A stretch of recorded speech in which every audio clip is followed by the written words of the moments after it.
Welcome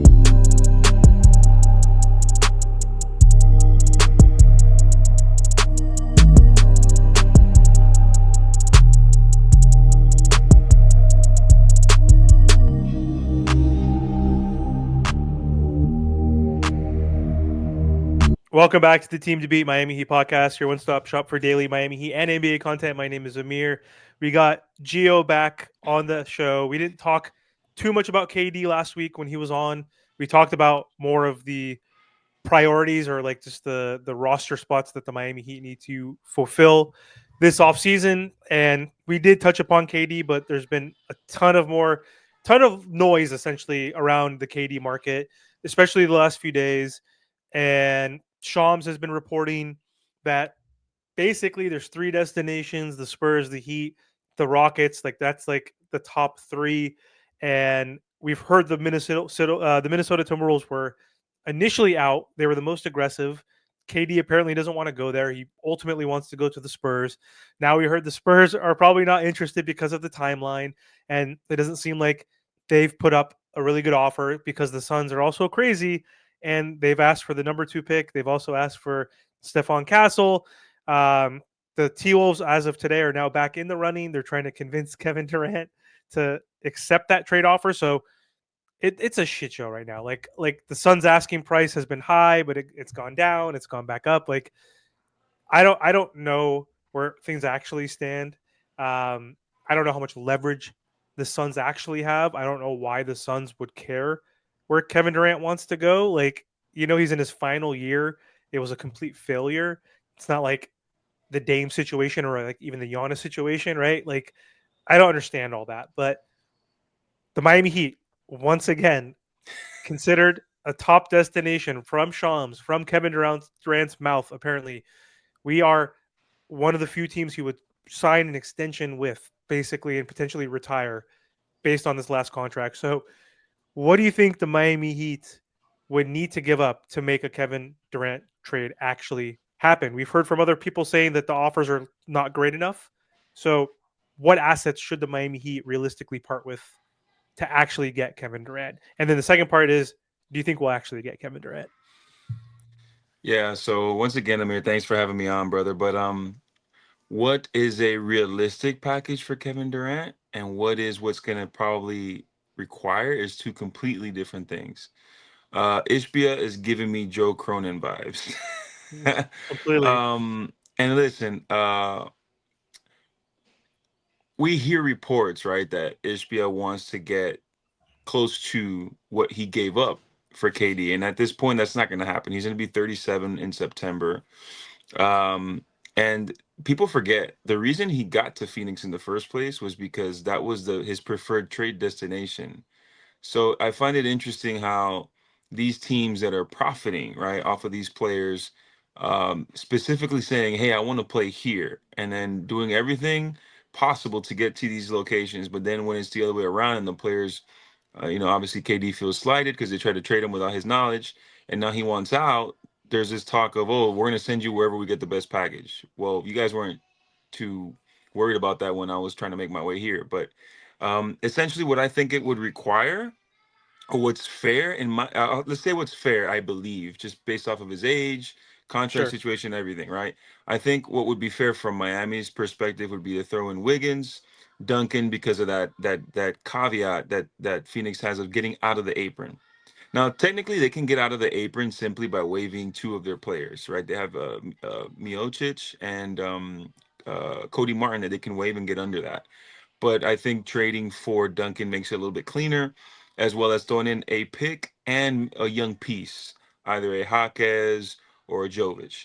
I wouldn't throw Ware in there because, I mean, there's a whole career gap in age, right? There's 16-year gap in age.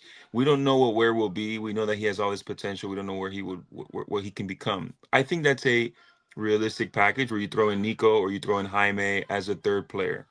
Now, what I think Phoenix wants is they want Ware, they probably want Duncan and Wiggins, and they probably want two first rounders, and I don't think that's feasible.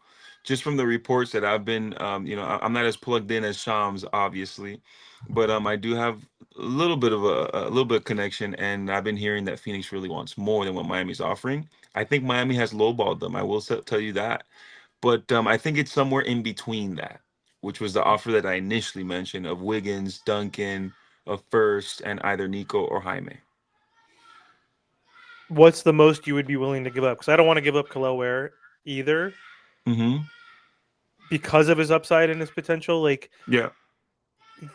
I mean, I think Hawkes is completely replaceable as Yes. a 3-and-D type player, a player who can't really shoot very well. So Uh-huh. I'd rather keep Jovic or Khalil Ware. Obviously, Jovic has a different skill set than Khalil Ware, as he's more of a point forward, but still 6'10", 6'11". You could spread the floor. You can handle the ball. He could play make a little bit. He's only 21, has barely played 100 games in 3 seasons. He's injury prone, but still, he's a unicorn. Khalil Ware also not a unicorn, but a modern big that you want that could spread the floor a little bit. Like obviously he's not a great shooter, but that's going to improve Yeah. this hopefully off season with the full training camp.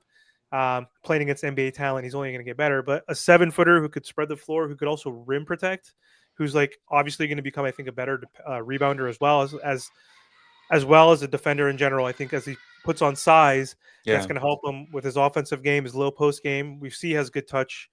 He has a back to basket game, like a little He turnaround does. game. So I don't want to trade him necessarily, but I think ultimately what could get this possibly done, if we want to even like be realistic, would be Jovic and Hawkes, one first round pick, and then Wiggins and Duncan. I think there's no world where they'll let us do one of Hawkes and Jovic, the first round pick, and those other players, if we don't include Khalil Ware. You agree with that? Yeah, I'd agree with that. My apologies if you guys see me looking down, is because I'm getting messages of what's been going on. All right, do tell. Essentially, Exclusive. We have an exclusive. ah, Not a man, report. I can't drop that yet. Well, okay, I can drop this. Let's just say this: the person banging on the table the most, from the Miami Heat's perspective, for Kevin Durant to be a part of the Miami Heat is the head coach. Let's just say that. I mean, Bam should be banging on the table too. Olympic teammates with him said Yes. he was disappointed. He's the captain. He's our best all around player.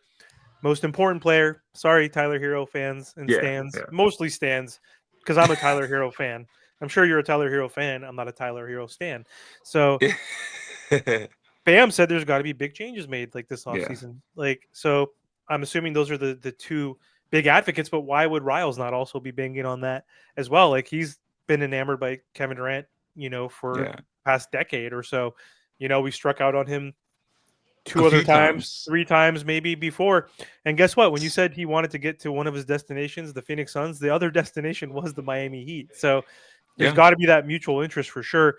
It's just, are we willing to throw in Khalil Ware? In what scenario would you Yeah. be willing to throw in Khalil Ware? Is there a way we can get like a Nick Richards in return? Because if we give up Khalil, then Bam is forced to go back to the center position. Then we have no backup center, so we're going to be screwed because all we have is Kevin Yeah. Love really coming off the bench, right? And he's not going to really Yeah. play more than like 30 games and more than 8 minutes a game. So Hmm.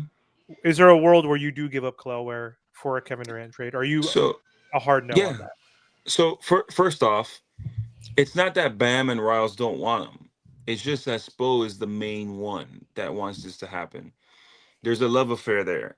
There's been multiple times. I can refer to 3 times where in interviews or he's being asked questions where Kevin Durant explicitly says that Spo's one of the greatest coaches of our generation.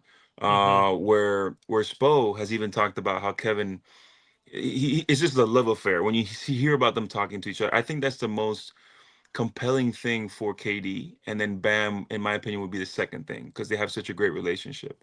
But I don't mind giving up Khalil Ware. Now, it's not. I'm not saying that I want to.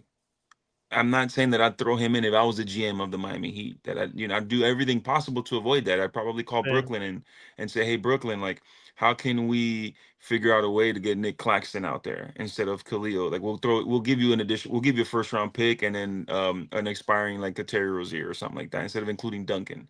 I don't know. There's multiple avenues and they got to get creative, and that's why we have one of the best cap wizards in Andy Ellisberg.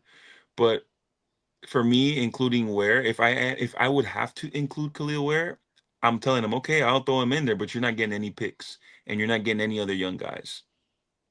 If you're getting Khalil Ware, what's going to happen is we're going to have to figure out a way to maneuver, because remember, since they're over the second apron, they can't aggregate contracts, so they probably would have to first waive Miocic and Martin first before this transaction takes place, so that they can take back more salary than they are giving up. So, for example, if you're gonna add Khalil Ware, I would say, okay, we'll give you Wiggins, we'll give you Khalil. That third piece is probably gonna require Miami to give them more than they are willing to give back. But yeah, man, I'm not giving two first round picks or a first round pick in addition to Khalil Ware.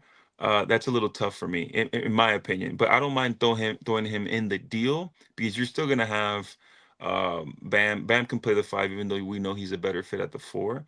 But there's other avenues for Miami to add a center to this rotation. Yeah. So a lot of noise around other packages leaking. I don't know if they're actual packages that have been offered, but Toronto, dark horse team Windhorse said that they're interested in Giannis, even though that domino has not fell.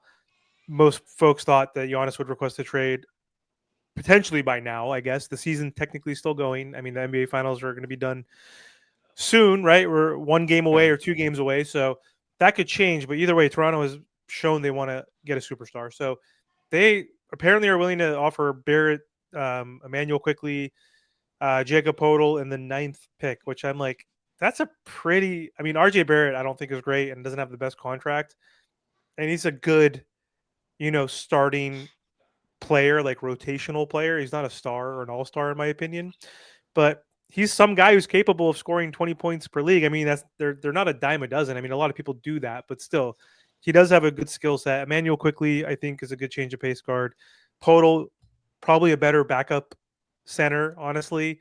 But the ninth overall pick in this draft, I think that's pretty meaningful too. This is one of the Yeah. deepest drafts. So do you think that's realistic? Because like, what are the Suns waiting for? Like, I would have taken that, or even the Minnesota offer that just got leaked. I mean, I hate Gobert. I know we've talked about this too, right? We know he's a great rim protector, but like he's not the defender Bam Adebayo is. He's not the defender Anthony No. Davis is. He's not the defender Draymond Green is. Like he gets more credit, but he is a very good defender. He's one of the top five defenders in the NBA. I'll give him that. Yeah. But Rudy Gobert, uh, Dante DiVincenzo, and I think Dillingham, the rookie from last season, apparently is on the table. Like those are pretty good packages, honestly. Like, do you think those are Yeah. realistic? Like, what are your thoughts? Do you like, and also, where do you think another team might come in? Like, what's your Yeah. So prediction on where he actually goes? I'll tell you this, man. I'm not the guy, and I never will be, that's gonna badmouth another reporter, uh, insider. That's not me. I'm not gonna do that. What I will say is, I think those trades, when if you they were aggregated, so meaning these trades were just like hypotheticals, like these packages could work, or these are things that I don't think those have actually been thrown out. And the reason why I say that is, dude, if Toronto gave you that ninth pick and you're getting RJ Barrett and you're getting quickly guys that can start in this league, and you're getting that center that you need, I think they would have done that already because that ninth pick is very appealing.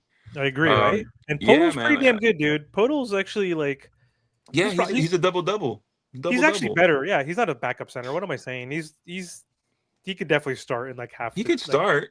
Ideally, you'd want him to be your third big, but he can start. He can Yeah, start. that's more what I meant. Yeah, like Yeah, you want him as your third 14, 9.6, 2.8 assists, 1.2 steals, 1.2 blocks, like 63% from the field. Like he's not going to spread yeah, the floor, but like that's and, huge right there for him. That's better yeah. than what Nurkic would have done for them, right? Like And to me, that's not a realistic. Like, I don't see how Toronto thinks that, hey, adding 36-year-old, 37-year-old KD with Scotty Barnes and Brandon Ingram, I don't know how that's gonna work. I think that's a clunky fit.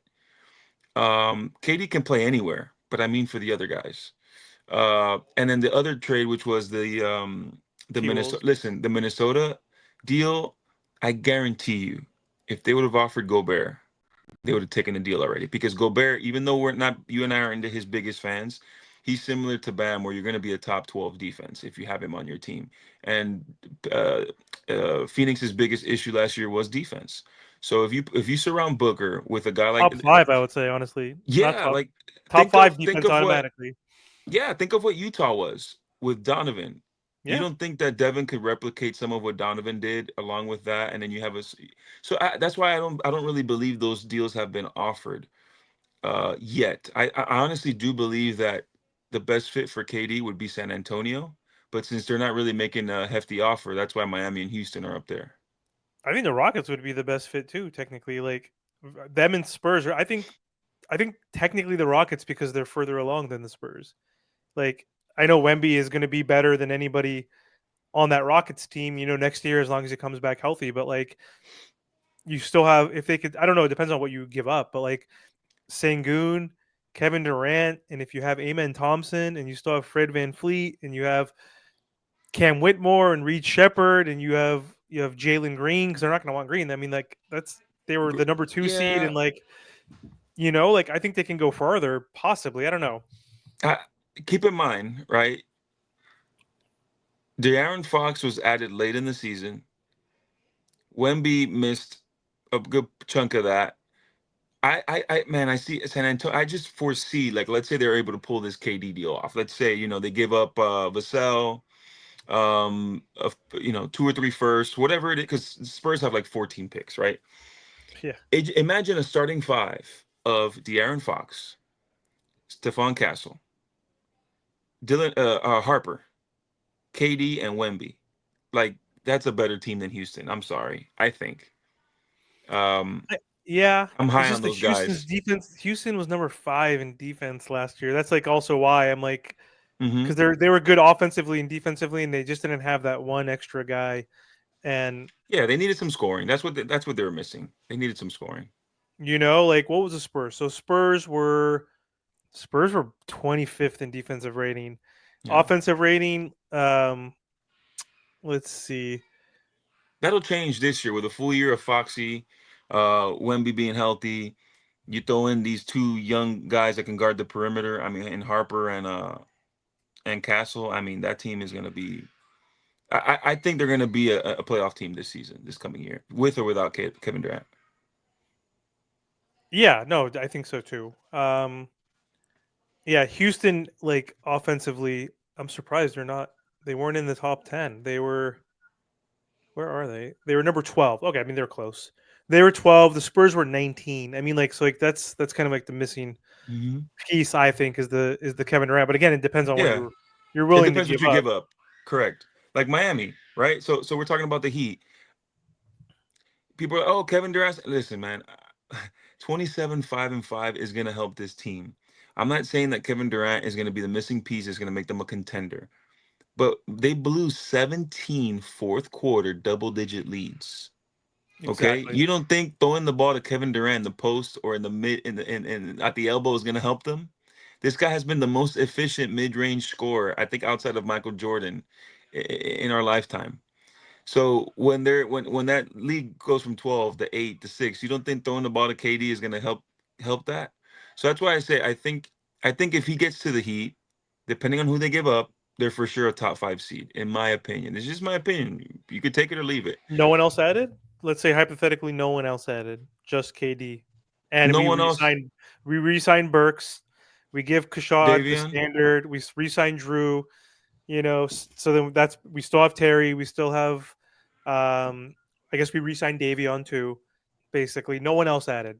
Like, do you think we'll be able to still be a top 5 or do they need to add another piece and try to get rid of Terry Rozier, try to get rid of whoever else to add one more option on the team? It doesn't have to be a star.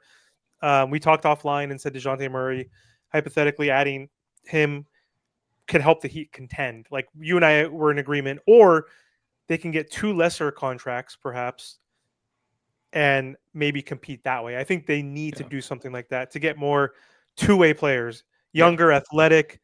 two-way players. I don't know how many are out there that are worth 12, $15 million range because DeJounte is making like 30. So I Mm-hmm. think getting that DeJounte, re-signing Davion, and I think you're good to go. And you get KD.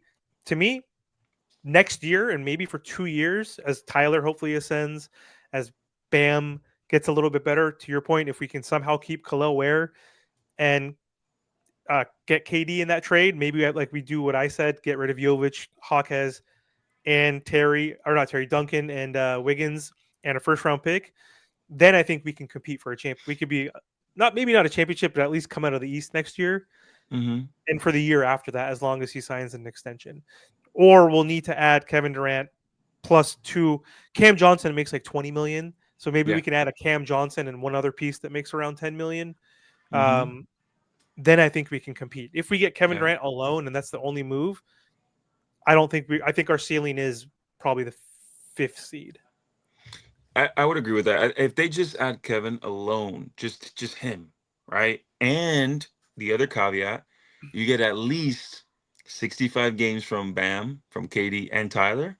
They're a top six team in the East. I agree. Uh, but if you're able to somehow then let's assume, right? You keep Rozier after that deal. You keep one of Jaime or Nico, who you're gonna have to sign pretty soon, right? To their And extensions. Tyler's extension too. Yeah. Ideally, you would move those contracts along with Rozier for, I'm just throwing out random names. Guys like Sadiq Bey, right? Yep. He's making some money on the cheap. He was hurt last year, but he'd be a great fit here. There's, like you mentioned someone, Cam Johnson. Although I think Brooklyn wants like two or three first rounders for him, especially after this Desmond Bain deal. But there's avenues, there's ways to do it because with this new CBA, you need to get creative.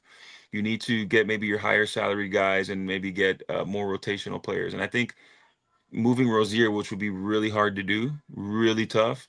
You're probably gonna have to get guys in return that are not making as much and trade them up to a team like a Brooklyn, like a Washington. Washington has some options there. You have a Marcus Smart, who's making a little bit less than Terry. I know people think he's washed, but hey, man, that's a cap relief. You could probably bring in another young piece from Washington so that you get a two for one in return, and you can play some guys. I mean, there's definitely ways to do it, but I think in order for them to be contenders, meaning they can get to the NBA Finals with Kevin Durant, they would need to add a third big, right? A backup big that can give Khalil and Bam a blow, and they need to add a point guard, a Tyus Jones. That we've talked about DeJounte Russell Westbrook. Murray, Russell Westbrook. No, I'm just People give kidding. Russ a hard time, but yeah, his best days are behind him. But yeah, we need a playmaking point guard that when we need to feed Bam, we need to feed Tyler and feed KD and put them in their spots. He's like, hey, I got this, and I think Tyus would be great here. Oh yeah, his assist to turnover ratio is Or impeccable. Monte Morris is another option who might be. It's funny we're talking about Phoenix guys, but Monte Morris and Tyus Jones, I think the past 2 or 3 seasons have been the best assist to turnover ratio guys in the NBA. Yeah, I just don't have faith in Monte anymore. I mean, after his Denver days, he hasn't really been on the radar of many other teams, or hasn't been really getting Hmm. as many minutes as he was. I'd rather go for Tyus Jones, I would say. Yeah. Um, so before we close out, though, what's your prediction? Where do you think? Do you think the Miami? Not where do you think he'll go, but just do the Miami Heat actually have a shot? Like, are we going to finally pull the trigger and make this finally happen? And if we do, also, I guess the second part of the question is, will the Heat then search for one of those players that we talked about? Like, do we go all in? Like, maybe your opinion or what you think the Heat will do?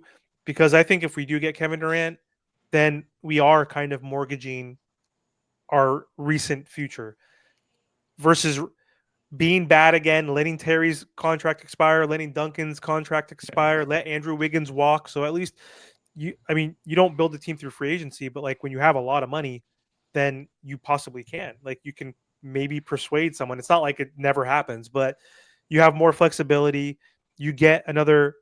Well, I guess we wouldn't get our draft pick because we would owe it unless it's lottery protected, which is a good thing the Yeah. Miami Heat made the goddamn playoffs because if we do run it back and we do suck and we somehow get like a top, if someone gets Hmm. hurt, which I God forbid, if Bam gets injured or Tyler, and we're a lottery team that's protected. And guess what? We get a top 5 pick next year that we don't have to give to the Thunder or the Hornets, and we owe them Mm-hmm. later. Then that's another avenue of building a team Yeah. quicker. So it's like, does Kevin Durant and only getting like a Kevin Durant kind of mortgage our not our future, but like our immediate future? Like, because I'm thinking, in my opinion, if we get Kevin Durant, go all in for the next 2 years, Yeah. especially next year is the chance. You think Tyler's going to take a little extra leap? You think Bam can always improve? He's still in his prime. And Kevin, build around them. Do everything you can and offer up all the picks. You give Mm-hmm. one or two for Kevin Durant, then you give one plus Terry plus whatever to get that Cam Johnson, to get that DeJounte Murray, to get whoever else you can, and then add a Pat Connaughton or add like any of those types Luke of Kennard. players, like Luke veterans, Kennard like has been linked to Miami. yeah, Somebody like that. like Nikhil Alexander. If we can give him some sort of a raise, like he's making only 4 million, he's a free agent. If we can give him 15 million plus someone else, like and get Kevin Durant, then go for it. Like anyway, I don't even remember Yeah. my initial questions to you. Like, No, but I what do you think? recall. Do you think we So have a chance? Do you think we have a chance? And should we yeah, go all in? And do you think the Miami Heat would go all in if we do somehow get Kevin Durant? there's always a chance, especially when the relationships that have been forged with KD, Bam, Spo, that Olympic experience, the past two Olympics that they've had and they've gone through, that means something. Eh, this is the thing though. I don't think that this will happen just because I feel like this is going to be an offseason where a team out of nowhere, whether it's Minnesota, Toronto, Clippers, Denver can make it. They can throw it. They want to throw in Michael Porter Jr. That's an option there. Can you Or they imagine can. Can you imagine Joker and that? him, Joker and KD? I think that's ultimately what will happen. Another team that right now is not being talked about will come in at the last second out of nowhere, like yeah, like Randy Orton, and Yeah, pull it off. Is it possible for Miami? Definitely. And if they do pull it off, Miami, I have been told, will offer him the extension. And if they offer him the extension, they're basically telling Jimmy, hey, you're not this quality of player. And because you're not this quality of player, we're going to pay this guy and we're going to go all in with this guy. And I think it's a 2 to maybe even 3 year window where Miami will do whatever it is required to get KD his last opportunity at a title. But again, if you were to say, Coach, like what odds would you give it Miami pulling this off? I'd say like 30%. Just that's it. because, You're at yeah, 30. man, I'm at I'm like 50 at least. nah, I'm at 30. And the reason why is because I feel like a team will get desperate enough to give up multiple first round picks for Kevin Durant that Miami's not willing to offer. That's ultimately the reason why I believe he will go elsewhere.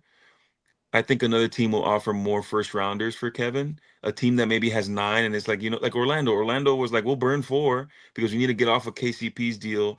And we have we could give off these 4 and we still have more to make another move. I think a team that has that much capital will do something.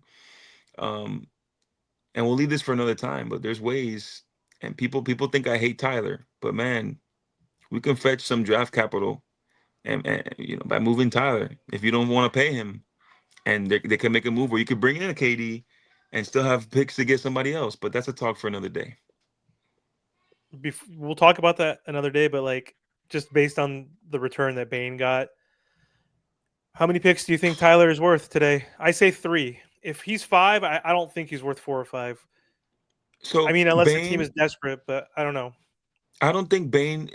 People are like, oh, they gave up 4 for Bane. No, they gave up maybe 3, 2 even. The thing is that KCP had a terrible year, and that contract is looking really bad in this new CBA, and they needed to get off of his contract.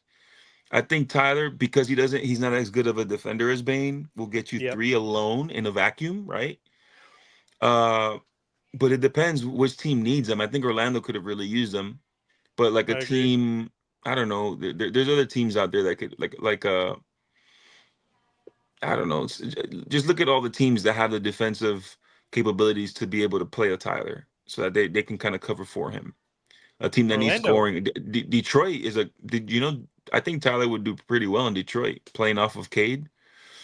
Um, but again, like if you were to ask me how much he can fetch, I'd say probably 3 first rounders in this economy. Yeah. Well, after last year, his stock rose, obviously. Yeah. So, but not in the playoffs. So that's the only issue. And can you do it again? If his stock rises again, and we're Hmm. going to revisit this next season, off season, right? I think because we didn't this season, off season, he's going to be eligible for a four. It's the same amount. It's just 4 year, 200 million versus 3 year, 150, right? So it's 50 each season roughly. So It's a little bit higher per year, I believe. If they wait till October, they got to pay him more per year. yeah, So, October or off. Yeah, mhm. the beginning of this season until the next off season, they could before the following Yeah. season, right? Before the 2026-2027 season, if they want to extend them, then it's going to be at 4 years. It's going to be a little bit pricey, over 200 something, 210 million or something, whatever it may be. So that off season, if he plays as an all star again and even gets a little bit better, I don't know if the Heat would want to trade him then if he's going to continue to show Well, that he can improve. listen to Because this, Amir, and I don't mean to cut you off. yeah, go for it. If he makes All NBA, that contract gets ridiculous. Like 270 or something, yeah, for four I think it years, was which would be like 280, something like that. Yeah. he's not making all NBA. There's no way. There's no chance. Like I don't think he could be a. It's not top 15 player, but he needs to be a top 20 player to be considered, give or take with injuries and people qualifying with the 65 games plus or whatever it is. Hmm. Do you think Tyler realistically could be a top 20 or he's even considered to be? Because you have to be in the top 20 to be even considered, right? Plus, then I you take away the mean, injuries. He will. he He's was an ranked at All like top. Star. I Technically, he was guess. top 24, right? Well, did he? Yeah, I guess he didn't make it through injuries. He wasn't a sub. He wasn't a reserve. Like he was, He was a you know what I reserve. mean. He wasn't. He didn't come Yeah. in through an injury like Goran did. Still counts though, Goran. You still got your All Star nod that season, but through injury. Um, yeah, I don't know. That's another topic we should. I mean, we have a whole long off season, especially if KD doesn't come and we're sad and we got to talk about this current roster and the same team. Yeah. Then we should bring that up. But anyway, thanks again, Gio, and again, just want to let the audience know where they can find you online before we hop off. Definitely. You guys can find me on X, Geo Valdez underscore. You also can find me on Instagram at Coach Geo underscore. I'd love to talk to you guys, chat, anything sports, fitness related. And yeah, man, it was awesome being a part of this again. Thanks, Amir. Yeah, thanks again. Take care.